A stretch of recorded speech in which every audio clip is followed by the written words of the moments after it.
நம்ம Ashwin sweets and ஸ்நாக்ஸை ஆஸ்திரேலியாவுக்கு export பண்றதுக்கு கான்டாக்ட் பண்ணுங்க 7373755163.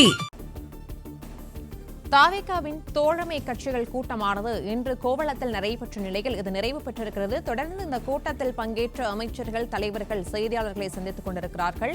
அதன் அடிப்படையில் அமைச்சர் நிர்மல்குமார் செய்தியாளர்கள் மத்தியில் பேசிய போது விரைவில் தாவேகா கூட்டணிக்கு பெயர் அறிவிக்கப்படும் எனவும், தாவேகா கூட்டணி இயற்கையாக அமைந்த கூட்டணி எனவும், இன்றைய கூட்டத்தில் எந்த கருத்து வேறுபாடும் இல்லை எனவும் ஒரு முக்கிய தகவலை வெளியிட்டிருக்கிறார்.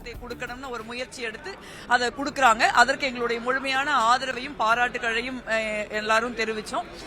அதுக்கப்புறம் அவங்களும் அவங்க தரப்புல இருந்து ஒரு மதச்சார்பற்ற ஒரு ஆட்சியாக, கூட்டணியாக இருக்கும், ஒரு சமூக நீதிக்காக நிற்கிற ஒரு கூட்டணியாக இருக்கும், வெளிப்படைத்தன்மையான ஒரு நேர்மையான நிர்வாகத்தை நம்ம நடத்துவோம் அப்படிங்கறதை அவங்க மீண்டும் ஒரு முறை உறுதிபட சொல்லியிருக்காங்க.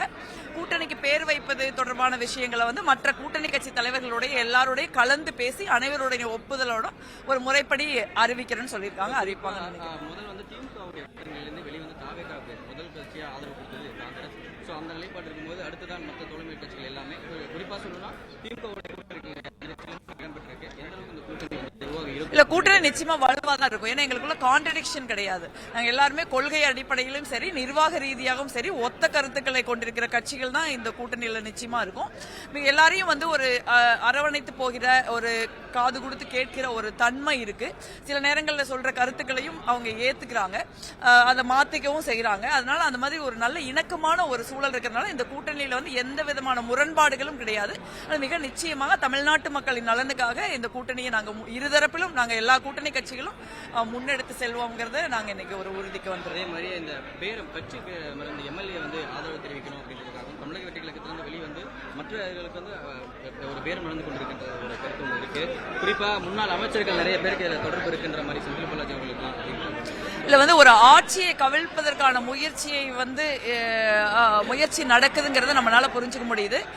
ஒரு விஷயம் ஆட்சியை கவிழ்க்கணும்னு நினைக்கிறவங்க புரிஞ்சுக்க வேண்டியது ஒரு விஷயம், மீண்டும் தேர்தல் வந்தாலும் தமிழ்நாட்டின் இன்றைய முதலமைச்சர் தாவேகா தலைமையிலான கூட்டணி 200 சீட்டுகளுக்கு மேலதான் ஜெயிக்கும். அதுதான் நடக்க போகுது. அதுதான் உண்மை. இது அவங்க புரிஞ்சுக்கணும். தமிழ்நாட்டு மக்கள் 5 வருட ஆட்சியில் இருந்து அவங்களுக்கு ஓய்வு கொடுத்திருக்காங்க. ஆனா அதுக்கு அவங்க எதிர்கட்சியா இருக்காங்க. ஸ்டில் தமிழ்நாட்டு மக்களுக்கான பிரச்சனைகளை பேசலாம். அதுதான் அவங்களுடைய பணியும் கூட. பட் அது இதை செய்யக்கூடாது.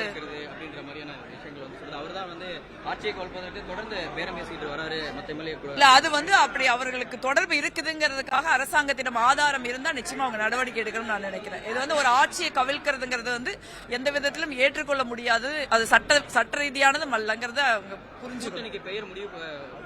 அதை முதலமைச்சர் மற்ற கூட்டணி கட்சி தலைவர்களோட கலந்து பேசி எல்லாரும் கலந்து ஒரு முடிவுக்கு அதை முறைப்படி அவங்க அறிவிப்பாங்க. அதே மாதிரி கம்யூனிஸ்ட் கட்சிகள் இந்த கூட்டத்துல பங்கேற்கல. இல்ல, கம்யூனிஸ்ட் கட்சிகள் இந்த கூட்டத்துக்கு ஜஸ்ட் 5 மினிட்ஸ் முன்னாடி தலைமைச் செயலகத்துல மன்மிகு முதலமைச்சர் அவர்களை சந்திச்சிருக்காங்க. கூட்டணியில எந்த பிரச்சனையும் கிடையாது. அங்க இணக்கமான ஒரு ஒத்த கருத்துள்ள ஒரு நட்பும் நிறைந்த ஒரு கூட்டணியா தான் நாங்க இருக்கோம். நம்ம அஸ்வின் ஸ்வீட்ஸ் அண்ட் ஸ்நாக்ஸை ஆஸ்திரேலியாவுக்கு எக்ஸ்போர்ட் பண்றதுக்கு கான்டாக்ட் பண்ணுங்க 7373755163.